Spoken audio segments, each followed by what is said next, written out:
Պարոն Սաղաթելյան, 4-րդ հանրապետության մուտքը, այսպես ասած, ազդարարվեց այսպիսի լուրջ գործընթացներով, ունեզրկման մասին կոչերով, երկրորդ, երրորդ նախագահներին արդեն հասցրեցին նաև կալանավորումներ լինել, ի վերջո 4-րդ հանրապետություն ասելով մեզ ուր են տանում։ Եվ առհասարակ սա 4-րդ հանրապետության մուտքեր, թե 3-րդ հանրապետության քանդում։ Ես մի քանի առիթով այս հարցին անդրադարձել եմ, նորից ասեմ, այս ամեն ինչը պետք է նայել ընդհանուր պատկերի մեջ։ Նիկոլ Փաշինյանը ըստ էության հայտարարել է 3-րդ հանրապետությունը լուծարելու եւ Ադրբեջանի ու Թուրքիայի պահանջով ինչ-որ նոր միավորում ստեղծելու մասին։ Հիմա այս ճանապարհին երկրում կա դիմադրություն, կան քաղաքական ուժեր, կազմակերպություններ, ովքեր դեմ են այս հրեշավոր ծրագրի իրականացմանը։ Այս ամբողջ process-ը դրա համար է, որպեսզի չեզոքացնեն, մեկուսացնեն նախկին նախագահներին, քաղաքական ուժերին, ընդդիմադիրներին, առհասարակ ազգային մտածելակերպ ունեցող մարդկանց, որպեսզի այս հրեշավոր ծրագիրը մեր պետության ու ժողովրդի հետ իրականացնեն։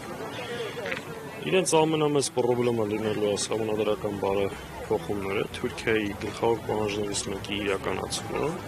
եւ ամեն ինչ փորձելու են անել սա, որպեսզի կարողանան իրականացնել, բայց չեն կարողանալու, որովհետեւ դա իրականացնելու որևէ ճանապարհ եւ հնարավորություն այսօրվա մեր սահմանադրությունը չի ընձեռնում։ Փորձելու են կրկին սահմանադրական կարգը տապալելով լկտիությամբ եւ ապօրինությամբ դա անել, փորձելու են։ Մեր խնդիրն է նաեւ դա թույլ չտալ։ Հիմա այս թույլ չտալ, պարոն Սաղաթելյան։ Դիմադրությամբ։ Կոնսոլիդացիա է ուզում հանրությունը տեսնել։ Ընդդիմադիր ճիշտ անում հանրությունը, դրա պահանջը կա ու բնական պահանջը դա ու առհասարակ ընդդիմադիր դաշտի կոնսոլիդացիան անխուսափելի պետք է լինի այս հրեշավոր ծրագիրը կանխելու համար։ Իհարկե։ Պարոն Սաղաթելյան, դրա մասին այնքան ենք խոսել եւ ասել։ Նաև հանրային մի քանի շրջանակներ այս process-ների մեկնարկի ժամանակ հիշեցրին, որ ժամանակին զգուշացնում էին, որ Նիկոլը ոչ մեկին չի խնայելու։ Հիմա ժամանակ հասել է եւ բոլորի հետևից եկել է, ասում է, ինչն էր զարմանալի էլի ձեզ համար։ Ես չեմ զարմացել, ես այս ամեն ինչը ընտրություններից առաջ եմ ասել։ Շատ դետալացված, ոչ միայն որ Նիկոլը վերարտադրվելու պարագային փորձելու մեկ անձի դիկտատուրը հաստատել հայտնի երկրում, նաև շարունակելու է լայն կերպով իրականացնել Թուրքիայի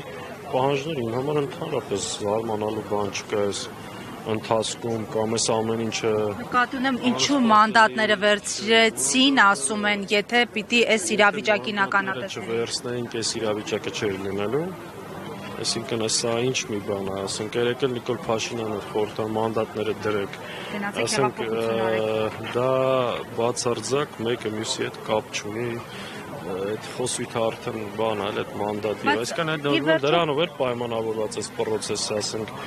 Բարգավաճ Հայաստանի մանդատներն էլ գողացել էին, մանդատ չէին տվել, կարողա պակասան այդ հալածանքները ավելի մեծ ու լայն թափով չիրականացում, ինչ կապ ունի մեկը մյուսի հետ։ Լավ, խորհրդարանական գործիքակազմը բավարար լինելու է, այսինքն նախատեսվում է նաև հանրային փողոցի գեներացում։ Խորհրդարանի մեր գործիքակազմը մի մասն է փոփոխություններ հասնելու համար։ 100 անգամ ասել ենք, մեկ անգամ եւս կրկնում եմ։ Առանց խորհրդարանական մանդատների միայն փողոցով ըստ էության դա անհնարին էր, ու նույնը հակառակը, միայն փողոցային մանդատով դա հնարավոր չի, հետևաբար մենք ունենք երկու խնդիր, խորհրդարանում եւ խորհրդարանից դուրս կազմակերպել մեր հասարակությանը, գիտակից, ազգային, մեր երկրի պետության ապագայով մտահոգ քաղաքացիներին կարողանանք կազմակերպել, կոնսոլիդացնել մի հատ ընդհանուր մեծ ոչի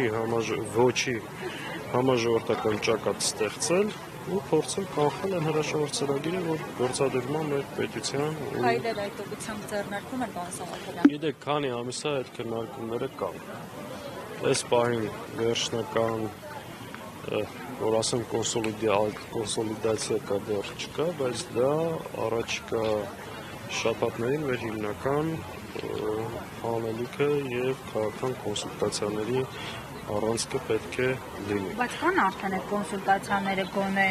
Քննարկումներ կան, բավականին երկար ժամանակ է, տարբեր մոտեցումներ կան, բայց նաև արտախորհրդարանական ուժերի անշուշտ, որովհետև սա բնականաբար մենակ խորհրդարանական ուժերի